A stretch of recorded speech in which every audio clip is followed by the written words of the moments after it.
So the big tax question is this: how do wealthy people keep their money working for them when selling their business, real estate, or other highly appreciated assets without paying hundreds of thousands to millions of dollars in tax? What if we, as business and real estate owners who have poured blood, sweat, and tears to growing our wealth, and who didn't hire expensive tax attorneys and CPAs to map out an exit strategy, knew their secrets? Instead of recreating the wheel, why can't we just model the way they deferred 30 to 50% in tax, paid off debt, funded their next business dream, and most importantly, leave a financial legacy to give to the causes we believe in most?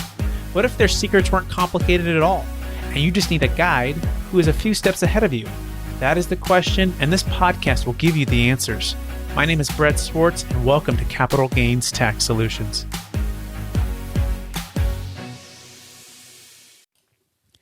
Welcome to the Capital Gains Tax Solutions podcast, where we believe most high net worth individuals and those who help them struggle with clarifying their capital gains tax deferral options.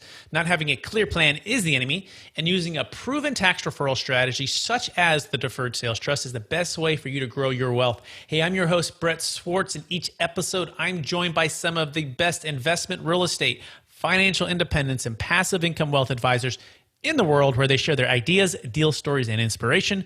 So together we can make complex tax deferral strategies simple and passive income plans achievable.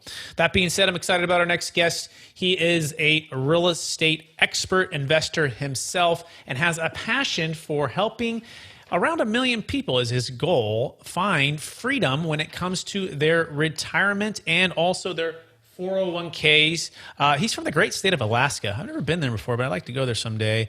And he has a unique tool, and it's kind of a fusion between financial literacy and a little known strategy called the EQRP that he teaches that allows investors to control their retirement money and get out of the Wall Street roller coaster. He's a best-selling author of 12 books on personal finance, investment, retirement planning, and he also hosts Financial Underdogs podcast.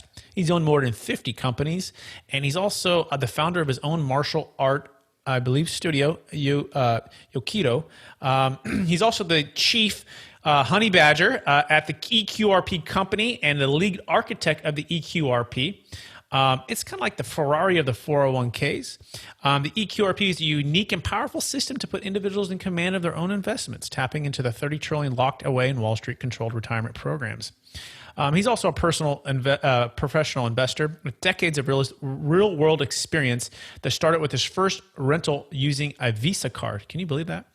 A move that snowballed into 150 rental houses in less than 5 years, but in 2008, he lost it all, the whole $20 million. Wow, gone. Only to bounce back and recreate his wealth in 5 years. Hey, Damion, Lupo, welcome to the show. Thanks so much for being here. Brett, glad to be here, man. Thanks for having me. Excellent. Would you give our listeners a little bit about your background and your current focus? Yeah, my background is I kind of tried a lot of things, and ultimately it's because I'm an entrepreneur. I'm hardwired that way, and I got frustrated as a kid being told no. So anybody that's ever been told no and said I'm going to do it anyway, I can relate because that was me.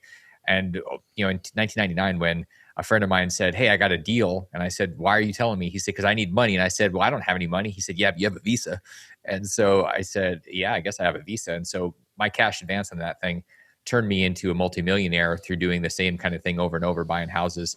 And it made me really rich and really stupid because I got rich too fast, too young, and didn't have any perspective. And I had way too much hair. So now I have less hair, more money, more wealth, and more freedom, because after losing the entire $20 million portfolio, I had a reset where I sat still kind of for a couple of years saying, okay, what was the point?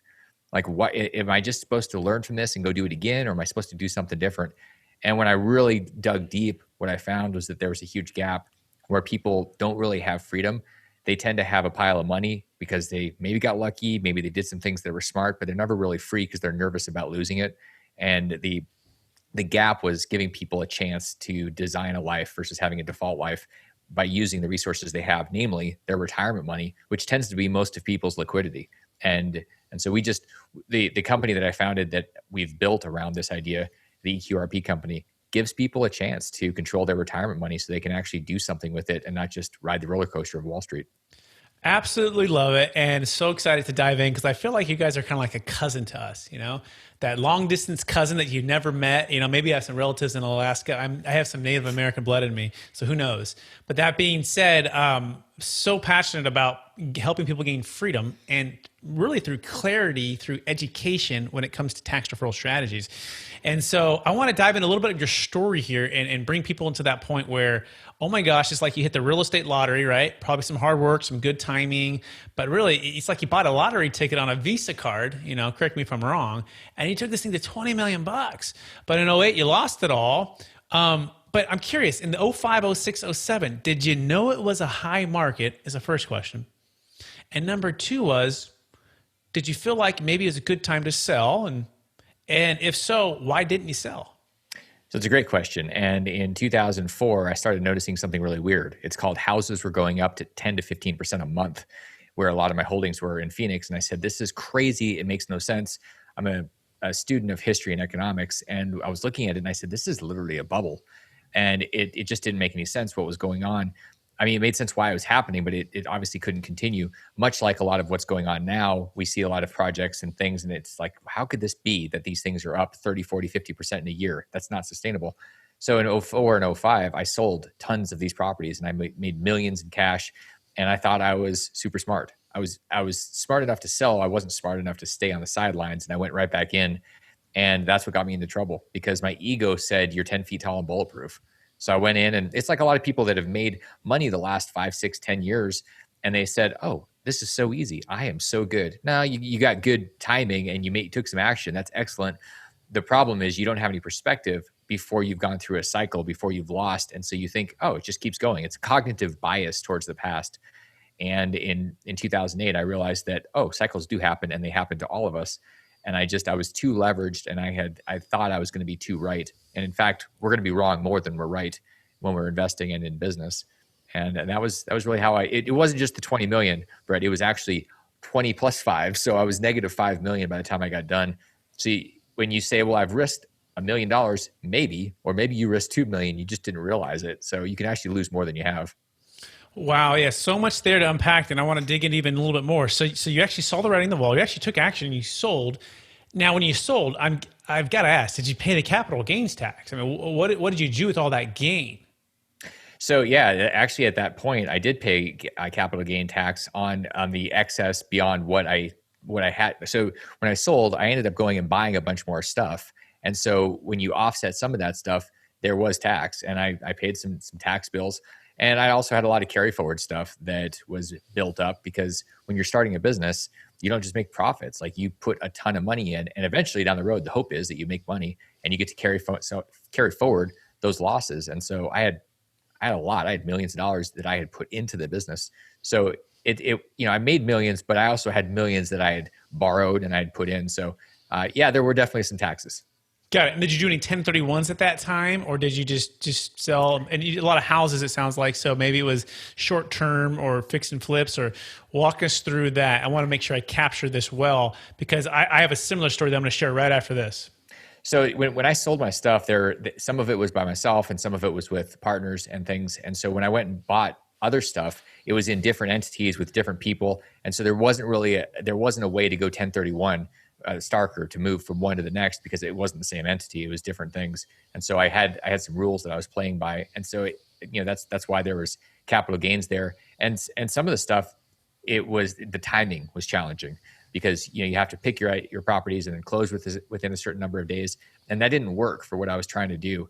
And so I just said, okay, I'm selling. And keep in mind, when you're going through things really fast and there's a lot of chaos, the last thing that really works sometimes is picking a perfect 45-day or 6-month window for things to line up. Sometimes it's just like, okay, well, I made 100 or 200% on this property and I'm happy.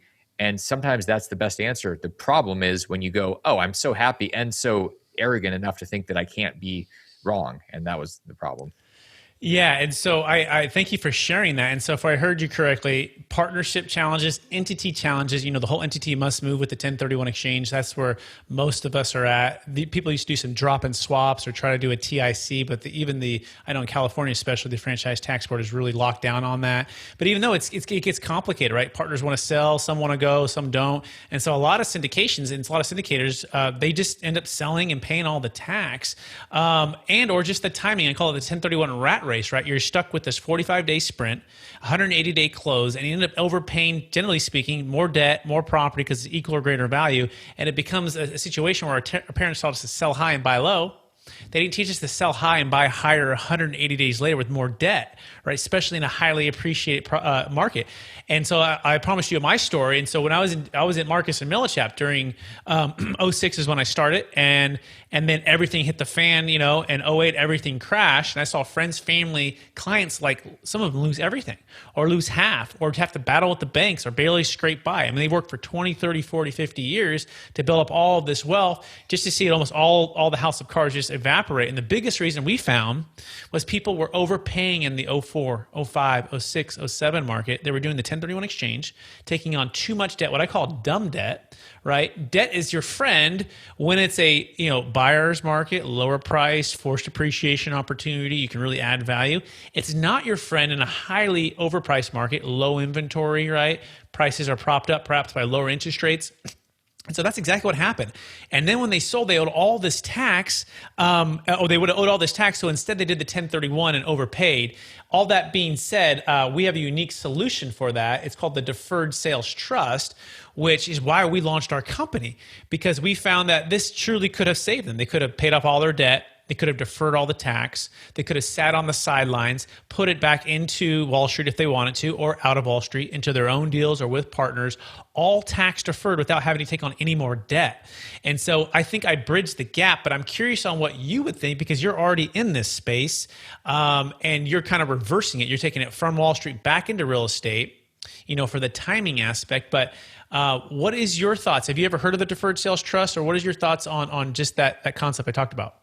No, I mean, I love the concept. And so it's one of the solutions. It's really interesting when one of the things that I've had this conversation with Tom Wheelwright, the fairly famous accountant, and he goes, one of the things I like about you, Damion, is because you don't think that your thing is like the thing for everybody. And I go, yeah, because it's the right fit for some people. And a DST is also a very good thing for certain people. It depends. And then people say, well, what's the solution? I'm like, I have no idea. I don't know all the factors. And so one of the things I like about the EQRP and using this tool is that it gives you flexibility for asset classes that you're able to switch around. And the problem with like a 1031 is even if your timing is perfect, you're forced to go from real estate to real estate. Well, what if you're at the top of a market and you're so hell-bent on not paying taxes, you go and you say, oh, I'm buying this property. Well, then the thing drops by 50% because you're into a bear market. Well, what if you just switched asset classes and you said, well, you know what, gold has been down. I want to switch from real estate to gold. Well, then you're paying taxes. Well, if you do it inside of an EQRP, there are no taxes because it's a shelter that doesn't matter about switching asset classes. Huge difference in what most people are using because they just hear the one thing over and over again because of big marketing machines. You nailed it, right? And I call it diversification, not only within locations and maybe operators or property types, but diversification within asset classes. And you're exactly right. The 1031 forces you typically to trade one asset class. Typically, most investors just trade it into the same exact asset class in the same city, and they might trade 50 units for 100 units, and they think they're diversifying because they're going from 50 units as a tenant base to 100 units. Right? Or even so, they'll sell their multifamily in California and they'll go buy somewhere else. And maybe they got a lower price in a different market, right? Or multiple properties, but they're still within that same asset class and maybe a couple different locations. But what if you could diversify not only into commercial real estate assets if your own, but not have to take on any debt of your own, and also put it back into stocks, bonds, and mutual funds if you want it to, insurance products, fixed instruments, stuff that's very conservative, and just wait on the sidelines. In fact, we just did a deal in Georgia, Damion. It's $7.6 million property. And Brian Burke, he just spoke on the Dealmaker Live with you. And this gentleman knew Brian Burke as well. So he sold, we saved his failed 1031 exchange, got him out of $4.5 million of debt that he was supposed to replace with the 1031, and put it all into the Deferred Sales Trust. And then a week later, he put $2 million of it with Brian Burke in the hard money lending fund. all tax deferred. We saved him 1.1 million in tax. And then he's going to also probably put it in Brian's deal moving forward. So talk a little bit about the EQRP and the diversification and how important that is, along with also liquidity is in any real estate investor's strategy. Well, so there's a lot of interesting things, and when you start taking all the pieces together, you realize that no one piece is the solution for your entire financial life, and you go, oh, so I need to actually know about a lot of different things. And one of the things and here's one of the reasons that that's important, because the tax laws change all the time. Rules where something is available now, next year it's not available, and the question is, if that's everything for you, then you're in trouble. And so one of the things that happened back in December, as an example, the ultimate, you have a retirement account, you die, and your heirs get this thing, and they get to grow it and spend it the rest of their lives. Well, that's cool, except they changed it. Now it's only 10 years. That screwed up a lot of family estate planning and legacy planning. And so one of the things that we have right now, that I really like, is that with an EQRP in the retirement space, there's something called a Roth, which means you can get your taxes down to zero, meaning none, like no capital gains, no income tax, no nothing. And that's awesome, because zero is the best number.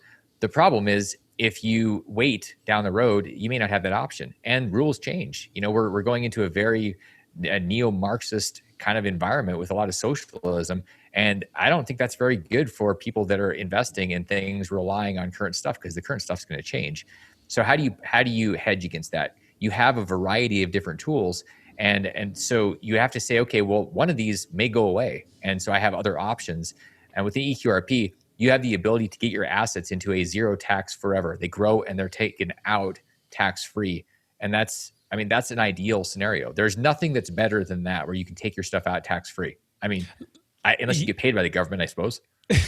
Yeah, for sure. So let's walk through an actual deal. Let's imagine someone has $1 million sitting in an IRA right now, or 401k, and they form an EQRP. So let's assume that's already been done. They get with your team, you walk them through everything, you educate them, get them all comfortable with it. Now it's sitting there, and let's say they want to go buy a $3 million apartment complex tomorrow or a year from now when the prices drop. So can they put like $1 million down and go and get a note and carry paper? Walk us through how that would work, and then walk us through the cash flow, what they can actually receive personally, and or what amount would just have to go back into the EQRP. So a couple things. You explained it perfectly, because that's how simple it is. Once we set up an EQRP, then you can move your cash and or assets over. If you're fully invested with an IRA into real estate, one of the problems you might have right now, well, you are going to have, is UBIT tax, meaning you're going to have a big tax bill, even though it's a tax shelter. So just think about that for a second and reach out, because we're going to talk about that. It's a ticking time bomb. Let's assume that we set up an EQRP. You realize this is a good idea. You switch things over. Now you've got this $1 million, and let's say it's cash. It's sitting in your EQRP. You go buy this property. You've got $1 million you put down, and you got this debt. So then this thing starts cash flowing.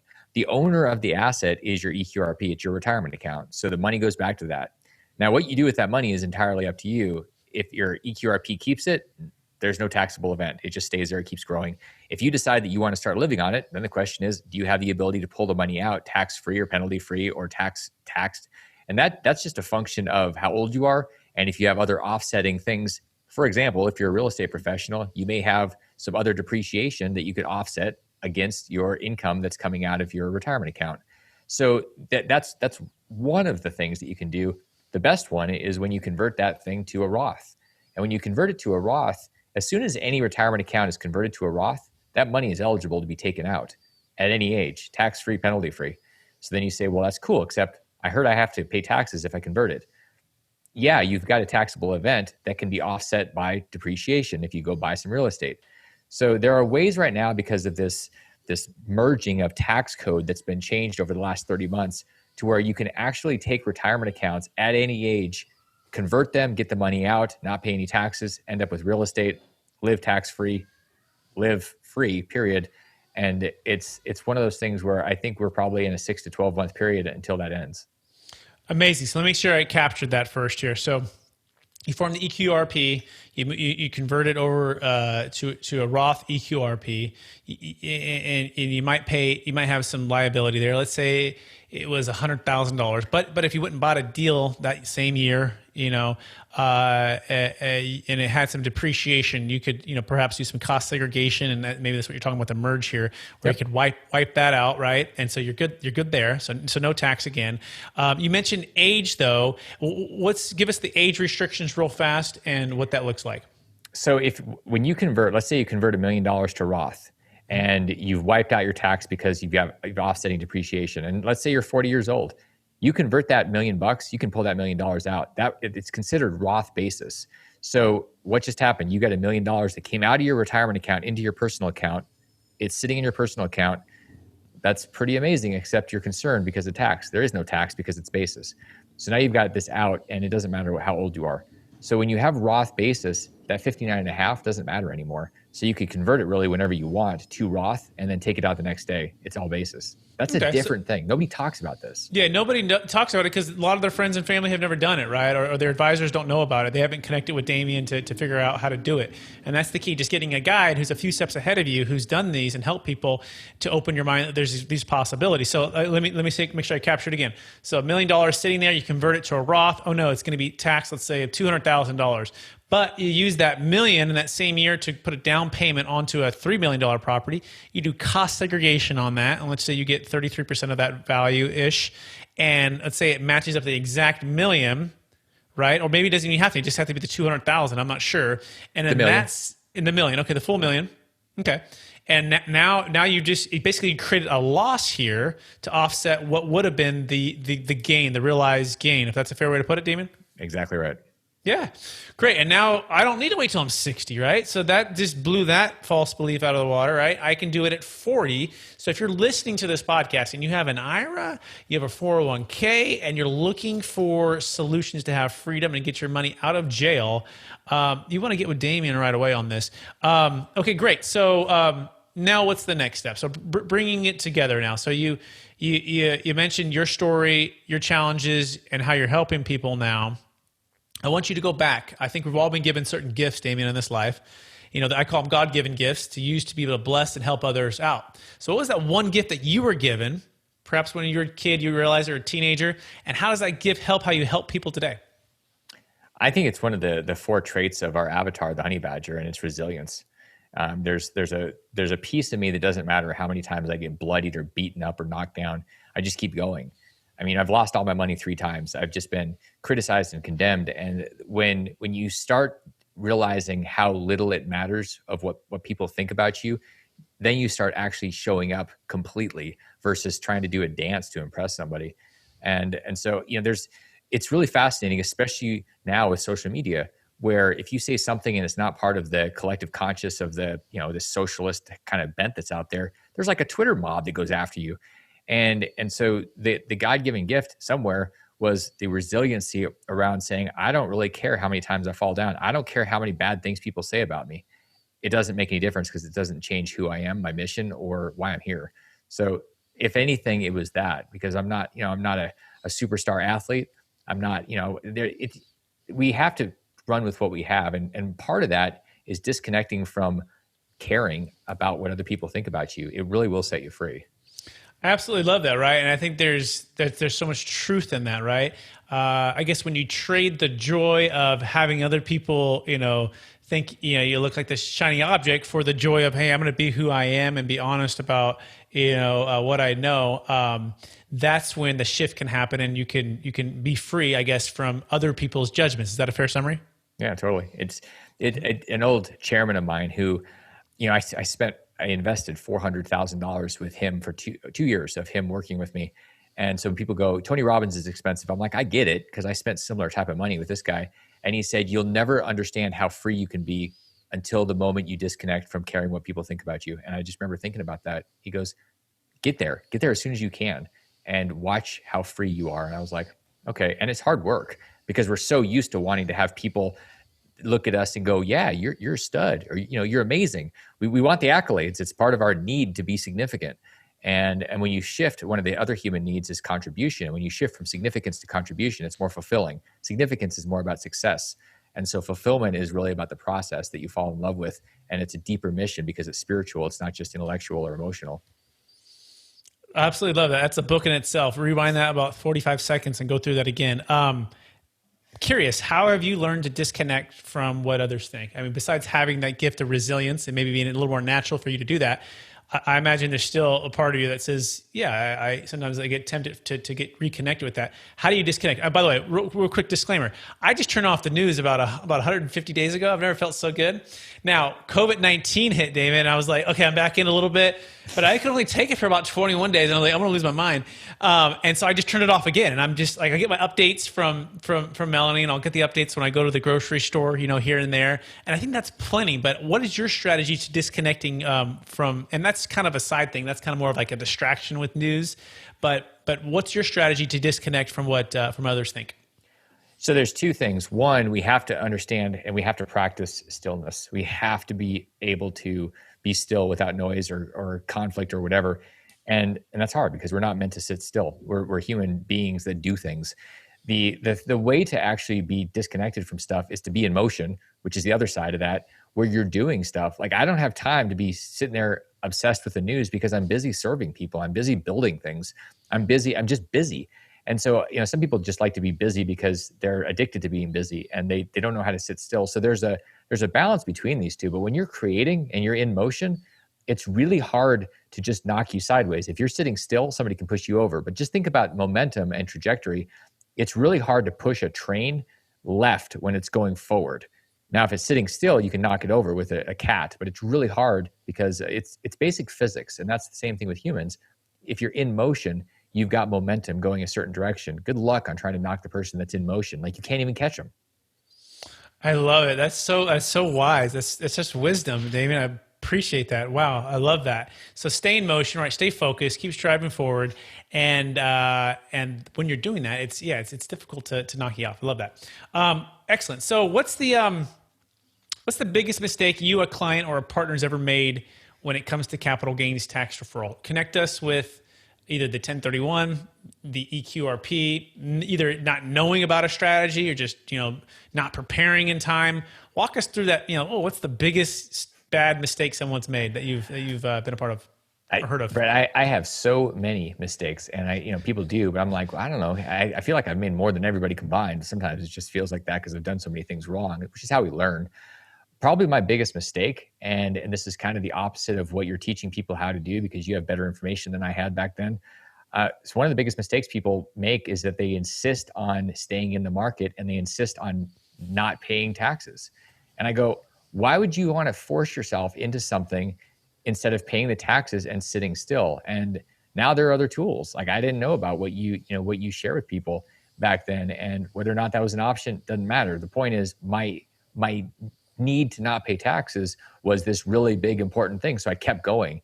And sometimes the best thing you can do is nothing. It's literally going on vacation. When I went from a positive 5 million to negative 5 million, part of that was because I was not willing to just sit still and watch because I didn't understand. I thought I was smarter than the market and I could keep going. And I said, well, I need to keep going and not pay taxes. I want to do something else. A really powerful, very profitable strategy would have been to pay some capital gains taxes back then and then go on vacation for about 2 years. And that sounds crazy because people go, I got to get my money working. Sometimes the best money working is the money that's sitting idle on vacation. Absolutely. And as a part of that, I feel like for myself, I'm such an entrepreneur, driver personality, I want to control everything, but it's building that dream team around you, right? It's building that financial advisor, that CPA, that EQRP specialist, it's that commercial real estate syndicator, that lender. I mean, all of these people around you so that you're not going at this alone. So speak to like maybe the team or the people that you put around you to help, create some boundaries and some space for you to make good decisions. Well, one of the things that I talked about, I recorded an episode of Financial Underdogs, my podcast, and I did it last night. And I talked about how people are crackheads where they insist on doing everything. They're addicted to the doing things versus the delegating. And I'm not talking about abdicating. There's a lot of people that say, and here's the difference. When you hand your money to somebody on Wall Street or a financial advisor and you say, go do your thing, that's abdicating responsibility. Delegating is where you empower somebody and you understand what's going on. And so what I tell people is, look, stop being cheap with the people that you put around you. Get the best people you can and they will make you money. I had a partner back years ago when I was in Alabama, and this clown went out and found the cheapest person he could. And guess what we got from her? We got some work that was average at best. And it was because he was cheap and I was too weak to say, no, we need a better person. We need a rock star. People tend to be cheap with their advisors. They tend to be their own advisor. And like, it's like accounting. Why in the world would you be your own accountant? Even if you're an accountant, why would you be your own accountant and do your own bookkeeping and all this stuff? And so building a team is really about going out there, figuring out who's in alignment with you value-wise, and then get the best. And if you go, well, I can't afford the best, you can't afford to not have the best, because you're going to pay one way or another, upfront or in the long run. You just choose. It's cheaper to pay upfront. I guarantee you it's cheap. Try being your own attorney and getting sued when you're not actually an attorney. You watch how much it costs you. It's way more. It's like literally 10 to 100 times more to hire the attorney down the road after you've made the mistake than the one up front. But we tend to be cheap because we're trained to spend as little as possible. It doesn't work. Professionals have professional teams. Professionals have the best, and they don't try to know everything. They just know enough to be able to have a conversation, and they trust they have the best teams. Got it. Yeah. No, thanks for sharing. And so looking back on the 08 or 04, 05, 06, you're thinking, if I had to do it over again, sell and pay the tax. Yeah. And if you had a note about the deferred sales trust, consider that. But at the time, knowing what you knew at the time and knowing what you know now, you would have just sold, pay the tax, stuck it in something conservative to wait on the sidelines, go away for 2 years to distract yourself or be somewhere else, and then come back in. Is that a fair summary? Yeah, it would have been a shift, because you and I are the same in that we have to be doing something. We can't just sit there and and meditate for 2 years. I think we'd lose our minds. I'm just not that enlightened. I mean, I'm decent, but I'm not that good. And so I think in retrospect, I would have sold, and I would have just spent a lot of time developing writing and developing teaching tools until things actually made sense. And it wasn't about doing nothing, because I think the idea of like retiring and then going and doing nothing, it doesn't work for people, especially if you're a hard charge and A personality. There's no way we can do that and not lose our minds. So what I would have done though is to say, okay, it doesn't make sense. So let me take a pause. People get so anxious about getting their money working for them. And I say, that's not healthy. It's not smart. What you're doing is you're being an amateur. Professionals, I mean, how much cash does Warren Buffett have right now? $150 billion or something? And does that make him a dummy? I don't think he's that much of a dummy. He's one of the richest people in the world. He's a pretty smart cat. So I think we should learn from people that actually have done it versus all the commentary that's out there saying, keep your money working. It's always going to be working. If it's not working, you're stupid. It's just wasting. No, it's not. It's called dry powder. Love it. Absolutely love it. With that being said, are you ready for the lightning round? Let's rock and roll, man. All right. Knowing what you know now, if you could go back to your 25-year-old self, what's the one golden nugget you would make sure you do or knew about? I would have said, keep your mentor and do more things to fail faster, because you'll learn faster and nothing is going to kill you unless you go up and do what you did in Alaska, which is dodge polar bears. And you're not doing that, so you're fine. Love that. What's the one book you've recommended or gifted the most in the past year? The one I've gifted and recommended in the past year, there's actually it's a combo. It's Principles by Ray Dalio and it's Mastery by George Leonard. You got to have principles to start with. And if you're going to go and do something that's going to lead to fulfillment, you've got to focus on some type of mastery in something, not some everything. Absolutely love it. I'm reading Principles for the first time, and I actually got the children's book. And if you haven't got it yet, I encourage you to get it. And if you have kids, but even for yourself, right? It basically is kind of a condensed version of the big one. And the one theme that I'm teaching my daughters right now is trading the joy of being right for the joy of what's true, right? And this one like blew my mind, right? And this kind of goes into what you're talking about before about kind of the joy of like the attention or the approval of others with the joy of like, hey, this is who I am and these are the gifts I have and I'm going to put blinders on and just keep moving forward to serve more people, right? And so it's so powerful, right? But it's so tempting, right? To fall into I want to be right. And it's that pride thing, it's that ego thing I think that we all struggle with, right? I know I do. And you go, how do I humble myself enough to say, you know what? I don't need to be right? It doesn't have to be just one solution. It can be the EQRP. It can be the 1031 exchange. It could be the Delaware Statutory Trust. It could be the Deferred Sales Trust. It could be a Charitable Remainder Trust, right? It could be these different things. The key is getting clarity on it, figuring out what your vision is, what your plan that you want it to be for your wealth, right? And how that connects, and then finding out what tool you're using. I'm doing a deal right now with Kevin Bupp in Minnesota, and it's a gentleman who's selling his mobile home park, and he has a zero basis. This guy's 85 years old. He's being crushed under $4.5 million of debt. and he has about 2.7 million in liability, tax liability if he sells. He cannot and does not want to do a 1031 exchange. So that one's just out because his credit has been shot. And so he's going to do a partial Delaware Statutory Trust and a partial Deferred Sales Trust, right? It's both, right? That is the solution for him. Like we've basically narrowed down. Like if he doesn't do this, he's going to lose everything. And also Kevin on the buy side, he's being able to make a deal, which otherwise, someone else might come and swoop up at a later date. So that is really, I think, the essence of hopefully what you're hearing for the audience here right now is find out what your vision is and find out which tool, align yourself with the professionals and experts who have done that, right? And then go execute on it. Anything to add on that, Damion? Old wisdom I got from an old guy that's balder than me, which is really hard to be. And he said, you can be right or you can be happy. And ultimately, righteousness is tied to ego, and it's not going to make you happy. It's just going to feed that one beast that's never going to be satisfied. But it's not really a life well lived when you're focused on that one thing. I love it. Well said. And that could be your favorite leadership or quote or theme that you live by. But are there any other ones you want to add to that? Because that was actually the next question. The question that I asked for 2 straight years that led to the book Reinvented Life I wrote in 2012 is the question, what is true? And you kind of alluded to it when you were talking about Ray Dalio and things. The question for everybody listening and watching is, what is true? And when you have the answer, great, ask it again and keep asking it. I asked it for 2 straight years, and you'll find you go deeper into your core and you'll actually find the truth, because the first thing that comes up is not the truth. It's just the first shade of the truth. And so asking that one question, you don't need a guru, you need to go deeper, and really getting to the honest truth is hard work, and it's the most important work you'll probably ever do. Love that. There's so much there. Read that book. I want to get that book. What's the book called? It's called What is True? Reinvented Life is the book I wrote, and the core premise, the question there is, what is true? Got it. Beautiful. What are you curious about right now? I'm curious about the ulterior motives and the actual strategies and plans that are going on at a global level, and what's really happening that we're just not thinking about. And there's going to be a Netflix documentary on this in 3 or 4 or 5 years, and we're going to be like, oh, shoot, that's what was happening. I just kind of wish I could go and see that documentary right now, because there's so many things. And I find out about new stuff every day, like these swap lines that the Federal Reserve gave to the Bank of Japan and things I didn't even know about. And I'm like, how is that happening? And every day I learn something new from people talking about this stuff, unearthing these things that are manipulating our ability to be free. And so I'm very curious and very frustrated. And I think I'm not the only one. I couldn't agree with you more. Our leadership has failed us, and unfortunately, it's been going on for too long. And now when you have a crisis like this, everything just hits the fan, and it makes it that much worse, and it exasperates their ability to grab away the freedom and really manipulate people, right? And that's unfortunately the sad truth of what's happening right now. That being said, after all your success, Damion, after your book, after helping countless number of individuals gain freedom financially through EQRP and retirement planning and taking control of their wealth, how do you stay centered in your values, and how do you stay encouraged to reach for new goals?